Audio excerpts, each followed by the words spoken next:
Thunder crashes as the determined black woman pounds on the weathered cabin door, desperation driving her to face the towering cowboy within and declare, "I want a child you can give me." In the unforgiving Texas frontier, the widow is seen as nothing more than another doomed woman destined to lose everything to men who view her as disposable. The town expects her to vanish quietly, stripped of property and dignity by laws designed to crush people like her. But the silent giant who answers her door carries secrets that could either validate her impossible gamble or destroy them both. Hidden beneath her shocking request lies a vision that threatens the very foundation of their divided community, while his buried past holds the key to survival or ruin. Can two outcasts forge something powerful from society's rejection? Or will their desperate alliance seal their destruction? Before we continue, comment where you are tuning in from. Perhaps we will publish a story there. The morning sun cast long shadows across Cedar Ridge as Sarah Williams swept the steps of her small schoolhouse. 6 months had passed since Thomas died, leaving her with nothing but his modest plot of land and the weight of impossible dreams. She watched the dust settle on the empty desks inside, remembering when children's laughter filled these walls. The bell above Hendricks's general store chimed as she approached. Martha Hendricks looked up from her ledger, her face hardening like winter ground. "We don't serve your kind anymore, Sarah. You know that." Sarah placed her coins on the counter. "Just need flour and coffee beans. Store policy changed last week. Take your business elsewhere." Elsewhere meant nowhere. Every merchant in Cedar Ridge had received the same message from Cornelius Hayes. The banker's influence spread through town like poison, turning neighbors into enemies with whispered threats about property values and social order. Sarah walked past the bank's gleaming windows. Hayes sat behind his mahogany desk, counting profits from seized properties. His eyes followed her movement, calculating and cold. She quickened her pace. The territorial law was simple and brutal. Unmarried women could not own property beyond 6 months of their husband's death without a male heir or new marriage. Sarah had 14 days remaining before Hayes could legally claim everything Thomas had worked to build. She had tried reasoning with eligible men in town. Each conversation ended the same way. Polite refusals followed by nervous glances toward the bank. Hayes had made his position clear to anyone considering marriage to the widow teacher. Cross him and face economic ruin. Thunder rumbled across the plains as Sarah returned to her empty schoolhouse. Rain began pelting the windows, matching the rhythm of her growing desperation. She counted her remaining coins. Enough for 3 more days of modest meals, then nothing. The storm intensified as darkness fell. Sarah pulled, her shawl tight, and ventured into the night. Her destination lay 3 miles beyond town limits, where Jake Morrison's cabin stood against the endless prairie. The half-Mexican cowboy lived alone, keeping to himself and speaking only when necessity demanded it. Townfolk feared Jake's imposing size and silence. He stood over 6 feet tall with shoulders broad enough to carry full grain sacks without strain. His mixed heritage made him useful, but never accepted. Store owners paid him for heavy lifting and cattle work, then watched him leave with visible relief. Sarah had observed Jake from distance during his rare trips to town. While others saw only his intimidating presence, she noticed something different. The way he gentled spooked horses with patient movements. How he stepped carefully around children, making himself smaller in their presence. The books tucked discreetly in his saddlebags when he thought no one was looking. Lightning illuminated the path to his cabin. Sarah's heart hammered against her ribs as she climbed the wooden steps. This was madness, but madness seemed her only option now. She knocked 3 times. Heavy footsteps approached. The door opened, revealing Jake's massive frame silhouetted against warm lamplight. His dark eyes widened with surprise. "Mrs. Williams, what brings you out in this weather?" "I need to speak with you. It's urgent." Jake stepped aside, gesturing toward a simple wooden chair near the stone fireplace. The cabin was spartanly furnished but clean. Books lined makeshift shelves along one wall. A medical journal lay open beside his reading chair. Sarah remained standing, gathering courage for words she never imagined speaking. "I want a child you can give me." Jake's coffee cup froze halfway to his lips. The fire crackled in the sudden silence. "Ma'am, I'm not sure I understand." Sarah's hands trembled as she explained her situation. The banking laws, Hayes's manipulation, her dwindling options. Jake listened without interruption, his expression growing more thoughtful with each detail. "You're asking me to marry you." "A business arrangement. Nothing more. I keep my land. You get fair compensation for your trouble." Jake set down his cup and studied her face in the flickering light. "Why me? Surely other men in town would consider such an arrangement. I've asked them all. Your mixed blood makes you acceptable to no one, which makes you perfect for me. We're both outcasts here." Something shifted in Jake's expression. Pain, perhaps, or recognition of shared isolation. "And after? What happens when you have what you need? We live separate lives on the same property. You continue your work. I continue mine." Jake walked to the window, watching rain streak down the glass. His reflection showed a man wrestling with impossible choices. "Mrs. Williams, what you're suggesting would make us both targets. Hayes won't stop at legal maneuvering if he feels threatened. Then we face those consequences together. Or I lose everything alone in 2 weeks." The storm raged outside as Jake considered her proposal. Sarah watched his internal struggle, understanding the weight of what she asked. Marriage to her would isolate him further from a community that barely tolerated his existence, but something in his posture suggested deeper consideration than simple risk assessment, as if her desperate offer had awakened possibilities he'd never dared imagine. Jake turned from the window, his decision forming in the set of his shoulders. Jake's massive hands gripped the windowsill as memories flooded back. The face of a young girl flickered in the firelight's reflection. Maria, 10 years old with bright eyes and fevered skin. The memory still burned. "There's more to this than saving your land." Sarah straightened, sensing the shift in his tone. "What do you mean?" "You mentioned a child specifically, not just marriage for legal protection." Sarah's breath caught. She had hoped to avoid this explanation, but Jake's perceptive nature left no room for half-truths. Her secret work teaching children beyond the schoolhouse had shown her something remarkable.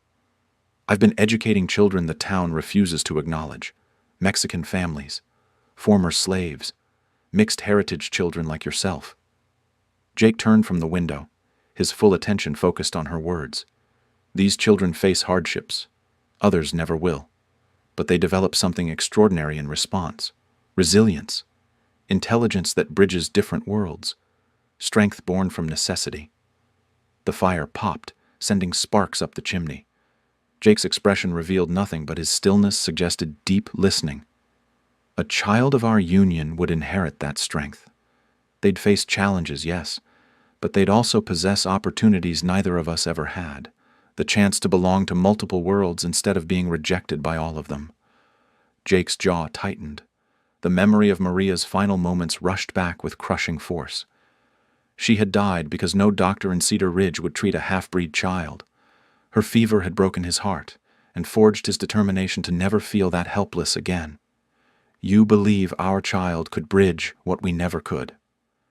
"I've seen it happen. The children I teach in secret possess wisdom beyond their years. They understand injustice but refuse to surrender to it. They learn faster, adapt quicker, survive better." Jake walked to his bookshelf and pulled out a leather journal. The pages contained detailed notes in careful handwriting, medical observations, treatment records, years of self-education born from desperate necessity. "After my sister died, I swore no one else would suffer for lack of care. I've been treating folks the town doctors won't touch." Sarah's eyes widened as she recognized the significance. Jake had spent years developing medical knowledge in isolation, driven by the same protective instinct she hoped to nurture in their child. "You understand exactly what I'm proposing. Maria wasn't my blood sister. She was a young girl I tried to save. Her death taught me that surviving in this world requires more than just endurance. It requires purpose." The storm outside seemed to echo their shared recognition. Two outcasts who had transformed their pain into purpose, now considering whether their union could create something greater than their individual struggles. Jake closed the journal and met Sarah's gaze. "If we do this, it won't be just a business arrangement. I won't father a child without commitment to their future. I wouldn't ask for anything less. Then we have an agreement." The next morning brought clarity in more ways than one. Sarah moved her few possessions to Jake's cabin while he prepared space for her belongings. They established separate sleeping areas and shared common spaces with careful respect for boundaries. Jake's true nature emerged in daylight. His imposing presence softened around Sarah, revealing gentle mannerisms that contradicted his fearsome reputation. He moved with deliberate care, spoke in measured tones, and demonstrated intelligence that years of silence had hidden from the world. "Can you read?" Sarah asked, noticing his extensive book collection. "Taught myself. Books don't judge heritage. What subjects interest you most?" "Medicine, history, philosophy, knowledge the town assumes I couldn't possess." Sarah smiled, recognizing a kindred spirit. "Education has been my sanctuary too. Teaching gives purpose to suffering." They spent the following days planning their approach.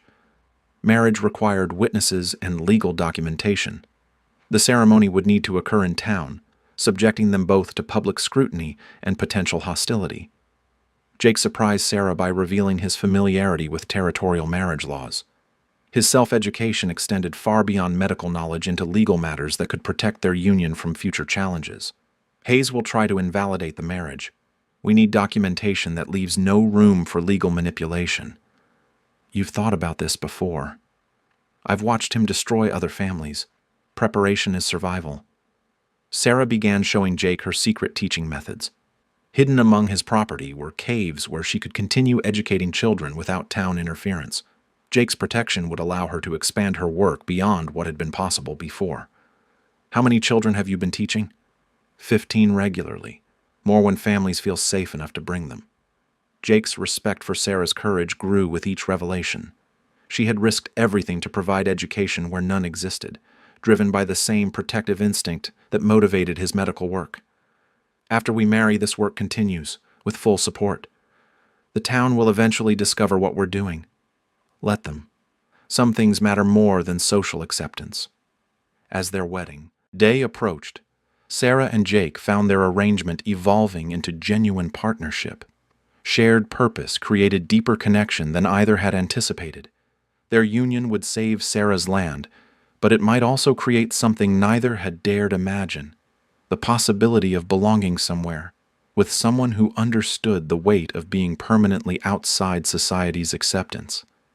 Their child would inherit that understanding, but also the strength to transform it into power. The morning of their wedding arrived with unforgiving heat. Sarah adjusted her simple blue dress, while Jake straightened his only formal shirt. They had chosen Monday deliberately, hoping fewer townspeople would witness the ceremony during working hours.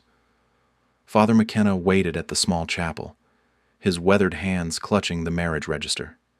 The elderly priest had agreed to perform the ceremony without enthusiasm, but with Christian duty. His nervous glances toward the door revealed his awareness of potential community backlash. "Are you both certain about this union?" "We are," Jake replied, his deep voice steady. The chapel door creaked open as they exchanged vows. Martha Hendricks entered first, followed by 3 other store owners. Hayes appeared in the doorway, his cold eyes calculating every detail for future use against them. "Do you, Jacob Morrison, take Sarah Williams as your lawfully wedded wife?" "I do." Whispers rippled through the small gathering.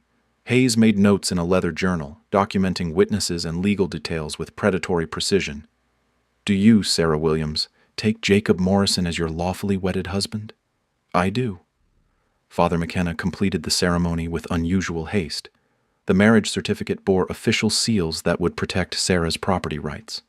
Hayes examined the document closely, searching for technical flaws that might enable future challenges. "Congratulations," the banker said with false warmth. "Such an interesting match." Jake's massive frame blocked Hayes's path as they left the chapel. The 2 men regarded each other with mutual recognition of declared war.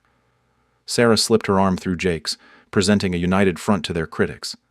The walk back to their combined properties felt like a gauntlet. Store owners stood in doorways, whispering behind cupped hands. Children pointed until their parents pulled them inside. The message was clear: Cedar Ridge had witnessed something it would not easily forgive. Sarah's original land joined seamlessly with Jake's homestead, creating a more substantial operation. The combined acreage included water rights, grazing areas, and the hidden caves where Sarah planned to expand her secret school. Their marriage had created both legal protection and practical advantages. That evening, Jake prepared separate sleeping quarters as promised. But their conversation by the fireplace revealed growing comfort with each other's presence. The arrangement, born of desperation, was evolving into genuine partnership. "The town will make things difficult now." "Let them try," Jake said. "We have legal standing and defensible property. Hayes won't stop with social pressure. Then we'll be ready for whatever comes next." 3 weeks into their marriage, the community backlash intensified. Hendrick's General Store posted a sign, "We reserve the right to refuse service." Other businesses followed with similar policies. The economic boycott was systematic and complete. Jake began traveling to neighboring towns for supplies. The 30-mile journey was exhausting, but it provided necessary goods while demonstrating their refusal to be starved into submission. Sarah used the isolation to expand her secret teaching operation. "How many children now?" Jake asked, returning from a supply run. 23. "Word is spreading among families." "Good. They need what you're offering." Sarah's pregnancy became apparent as summer progressed. The news sparked fresh waves of community gossip and concern. A child would make their union permanent, cementing their place as Cedar Ridge outsiders. But something unexpected happened as Sarah's condition became visible. Jake's protective instincts intensified, and his public behavior began changing. The silent giant who had accepted years of dismissal started speaking up. At the monthly town meeting, Jake rose to address water rights disputes. His articulate speech and comprehensive knowledge of territorial law shocked the assembled citizens. The man they had dismissed as simple muscle demonstrated intelligence that rivaled the town's educated elite. The territorial code clearly states that water access cannot be restricted based on property owner characteristics. Mayor Whitman stared in amazement. "Mr. Morrison, where did you acquire such legal knowledge?" "Books, study, the same way anyone learns." Hayes shifted uncomfortably as Jake's competence became undeniable. The banker's strategy relied on community perception of the couple as inferior. Jake's eloquence threatened that narrative. Sarah watched from the back of the room, pride swelling as her husband claimed his rightful intellectual space. This was the transformation she had envisioned, not just for their future child, but for Jake himself.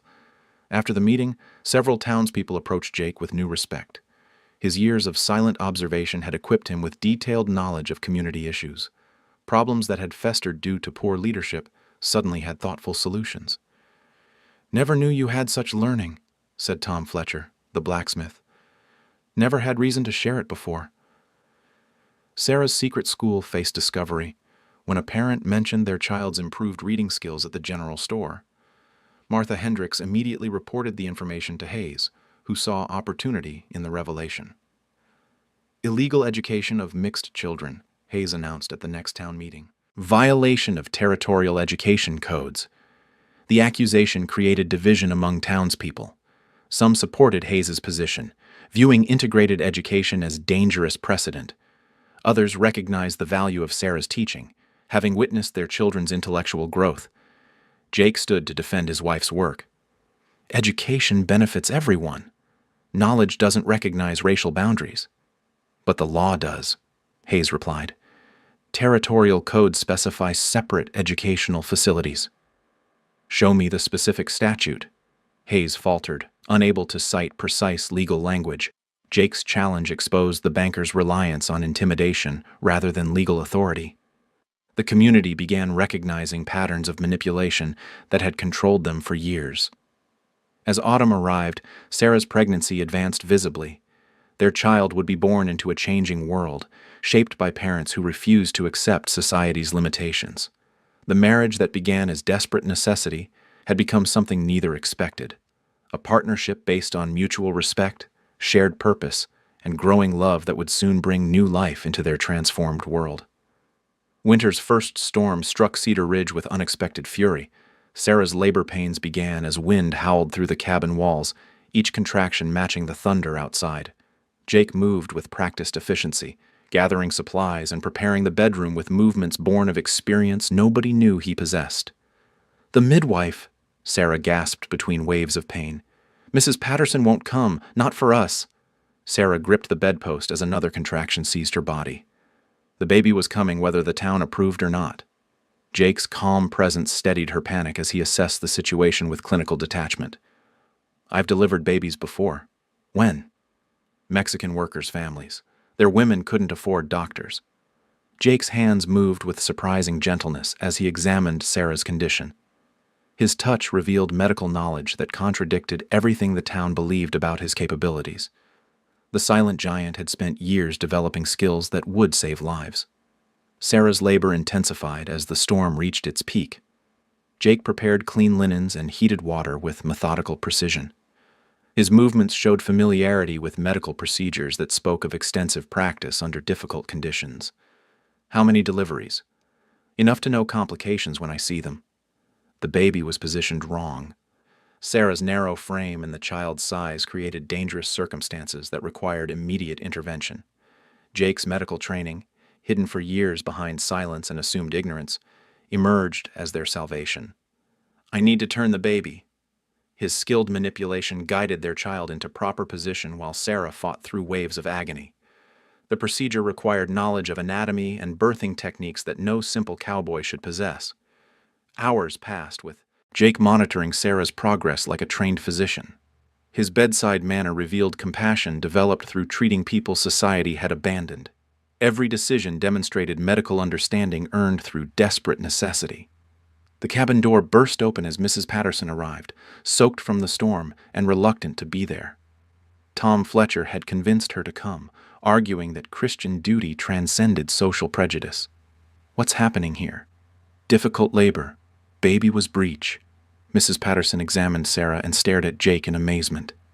"You turned the child?" "Seemed necessary." The midwife's professional assessment revealed Jake's work had prevented disaster. His intervention had saved both mother and baby from complications that could have proved fatal. "Where did you learn such techniques?" "Books. Practice. People who needed help." As dawn broke, Sarah delivered a healthy daughter. The baby's cries filled the cabin with sound that transcended racial boundaries and social divisions. Jake held his daughter with reverence that spoke of profound love and protective instinct. Mrs. Patterson cleaned the infant while studying Jake's medical supplies. His collection included instruments and medicines that revealed years of serious practice. The town's assumptions about his ignorance crumbled in the face of undeniable evidence. "You've been treating people all along. Those who couldn't get help elsewhere. Mexican workers. Anyone who needed care."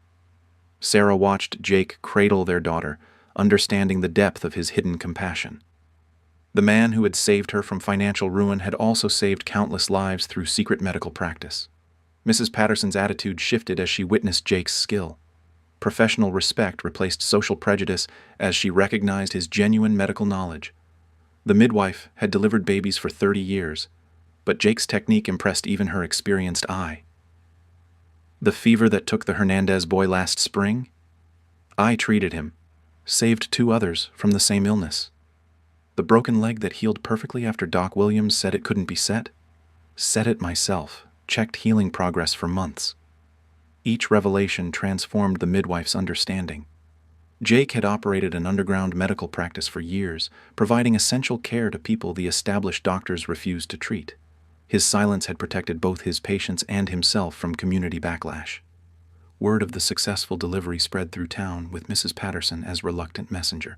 Her professional opinion carried weight that changed public perception. The giant everyone feared had medical skills that rivaled trained physicians.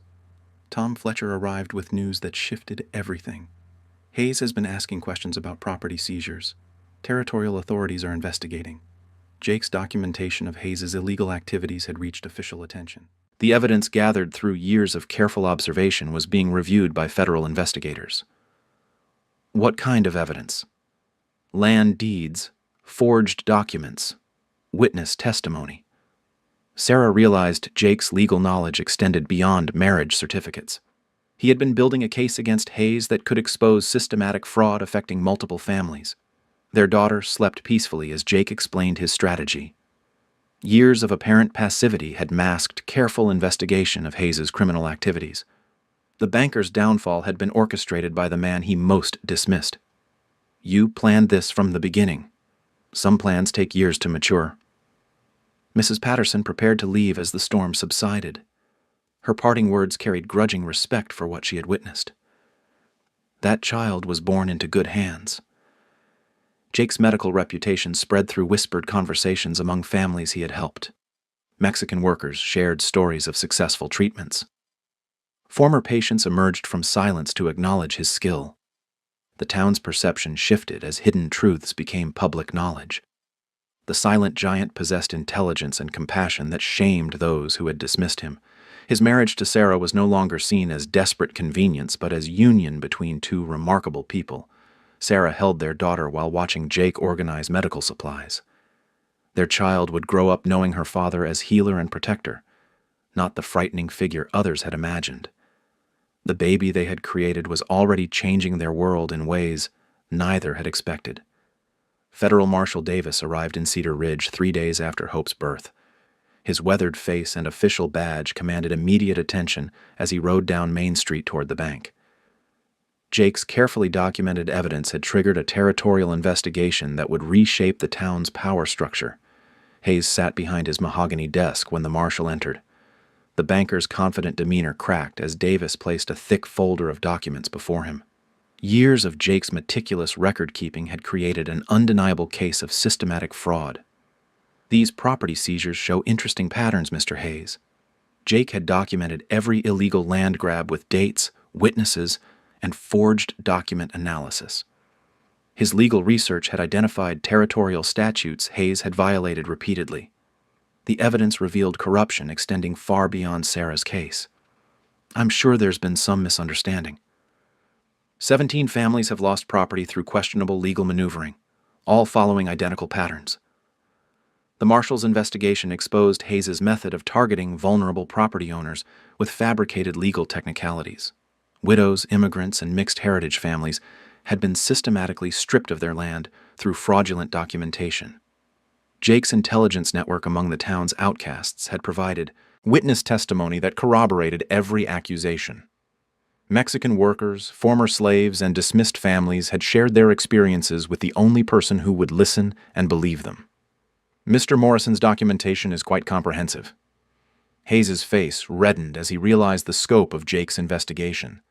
The silent giant had spent years building an airtight case while appearing to ignore the banker's activities.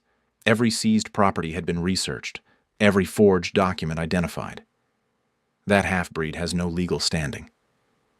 His education suggests otherwise. These briefs show sophisticated understanding of territorial law. Jake's self-taught legal expertise had produced documentation that impressed federal authorities. His analysis of Hayes's fraudulent activities demonstrated intelligence that contradicted every assumption about his capabilities. At the Morrison homestead, Sarah nursed Hope while visitors arrived with news of the investigation's progress. Mrs. Patterson had spread word of Jake's medical skills, bringing families who needed treatment for conditions the town doctor wouldn't address. "Can you help with my son's breathing problems?" Jake examined the Mexican boy whose asthma had worsened without proper care. His treatment plan included herbs and breathing exercises that provided immediate relief. The child's improvement was visible within hours. "Where did you learn such healing methods?" "Books, practice, necessity." Word of Jake's medical success traveled through communities that had been denied health care. Former patients emerged from hiding to share stories of successful treatments they had received in secret. The underground practice that had saved lives for years finally gained recognition. Sarah watched her husband's transformation with growing admiration. The man who had married her from desperation was revealing himself as community healer and protector. His hidden talents were reshaping public perception with every successful treatment. Mayor Whitman arrived at their cabin as Jake finished treating a young girl's infected wound. The politician's nervous demeanor revealed his awareness of shifting power dynamics in Cedar Ridge. "The town council wants to discuss your medical practice." "What's to discuss?" "Making it official. We need a doctor who treats everyone." Jake's years of secret healing had demonstrated his competence beyond question. His success rate exceeded that of the established physician who refused to treat certain populations. The community could no longer ignore his value. "Doc Williams is considering retirement anyway." Sarah joined the conversation while holding Hope. Their daughter had become a symbol of possibility in a town learning to value previously dismissed contributions. The position comes with official recognition and fair compensation. And my wife's school? The territorial authority supports integrated education when properly administered. The investigation's revelations had exposed flaws in Cedar Ridge's leadership that demanded correction. Jake and Sarah's contributions offered solutions to problems that had festered under Hayes's corrupt influence. Marshall Davis returned with arrest warrants that ended Hayes's reign of financial terror. The banker's removal from power triggered immediate changes in town policy and social attitudes. Properties seized through fraudulent means would be returned to their rightful owners. 17 families will recover their land. Jake's documentation had provided legal foundation for reversing years of systematic theft. The evidence he had gathered while appearing powerless had become the tool of Hayes's destruction. Sarah's secret school received official sanction as the Marshals' investigation revealed its educational value. Children from various backgrounds had achieved learning levels that impressed territorial authorities. The integrated approach had produced superior results compared to segregated alternatives. Education benefits everyone when properly implemented. Jake's support of Sarah's teaching had provided safe environment for academic innovation. The hidden caves had become classrooms where children learned beyond the limitations imposed by social prejudice. Hope slept peacefully as her parents discussed their transformed circumstances. The desperate marriage that had begun as legal necessity had evolved into partnership that was reshaping their community. Their union had created ripple effects that extended far beyond personal survival. We've become what we never expected. What did we expect? To remain outsiders forever. Jake's emergence as respected healer and Sarah's recognition as gifted educator had earned them social standing they had never imagined possible. Their daughter would grow up in a community that valued their contributions rather than dismissing their heritage. The town that had rejected them was learning to celebrate their presence. Hayes's removal had eliminated the primary source of organized prejudice that had poisoned social relationships for years. Mrs. Patterson stopped by with news that confirmed their complete transformation. The midwife's professional network had spread word of Jake's medical abilities throughout the territory. Requests for your services are coming from 3 counties. Their success had created demand that extended far beyond Cedar Ridge's boundaries. Jake's healing reputation and Sarah's educational innovations were attracting attention from communities seeking similar solutions to social division. Hope would inherit a world transformed by her parents' courage to challenge limitations imposed by others. 1 year later, spring sunshine streamed through the windows of Sarah's expanded schoolhouse.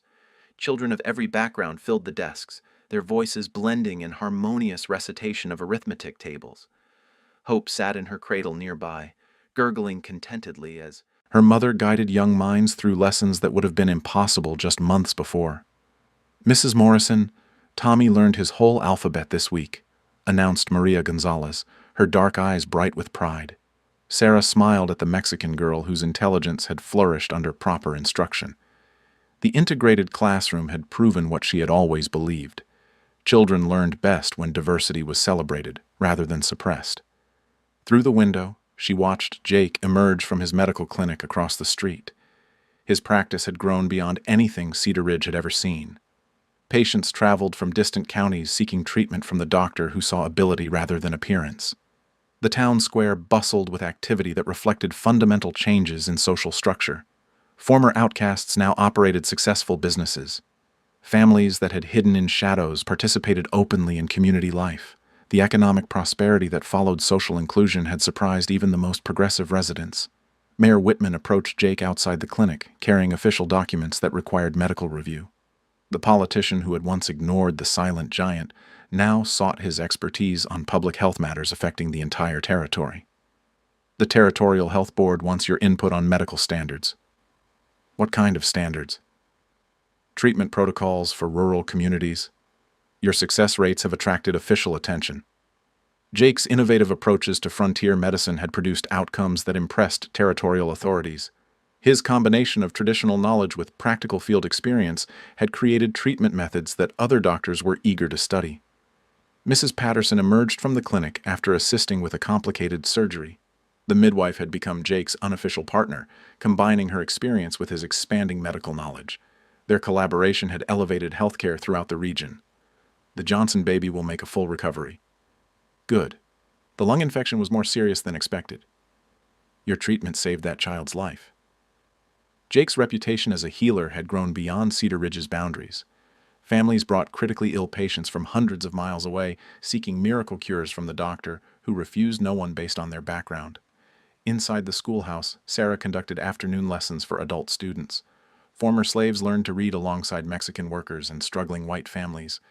The evening classes had become as popular as the children's education, creating literacy where none had existed before. Mr. Hernandez, your reading has improved remarkably. The elderly man beamed with pride as he completed a paragraph without assistance. His grandchildren attended Sarah's day school while he mastered skills that would help their family business prosper.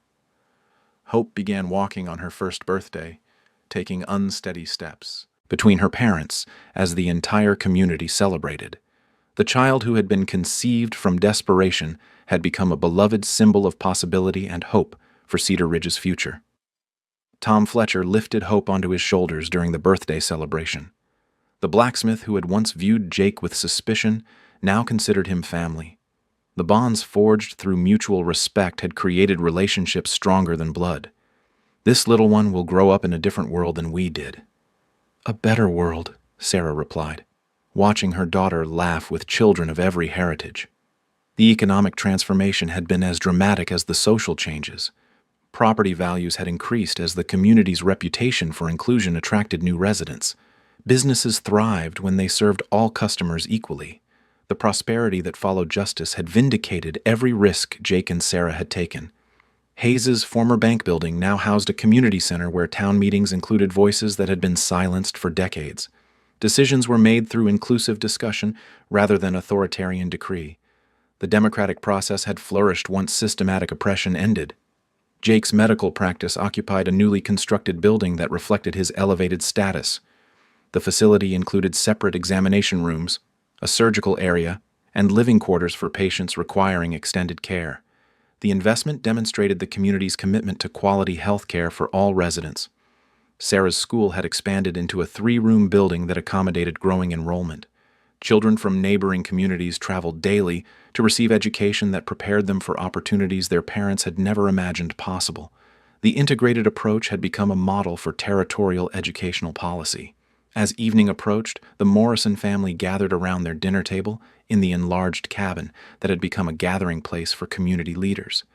The desperate woman who had knocked on a cowboy's door had become the town's most respected educator. The silent giant had emerged as its most valued healer. Hope babbled happily in her high chair, surrounded by the love and security her parents had fought to create. Her mixed heritage, which would have been a burden in the old Cedar Ridge, was celebrated as a bridge between communities that had learned to value diversity. "She'll never know the fear we lived with," Jake observed, watching his daughter play with wooden blocks. "She'll know strength instead, the strength we built together." The transformation had rippled outward beyond their community. Other towns were adopting similar inclusive policies after witnessing Cedar Ridge's prosperity. The courage of 2 outcasts had sparked changes that would benefit generations. Jake's medical innovations were being documented for territorial health standards. Sarah's educational methods were being studied by teachers across the frontier. Their individual talents, combined through love and mutual support, had created lasting improvements in countless lives. Hope fell asleep in her father's arms as stars appeared over the peaceful town. The child born from a desperate bargain would inherit a world transformed by her parents' refusal to accept limitations imposed by others. Their love had proven that courage and compassion could overcome any barrier that prejudice might create.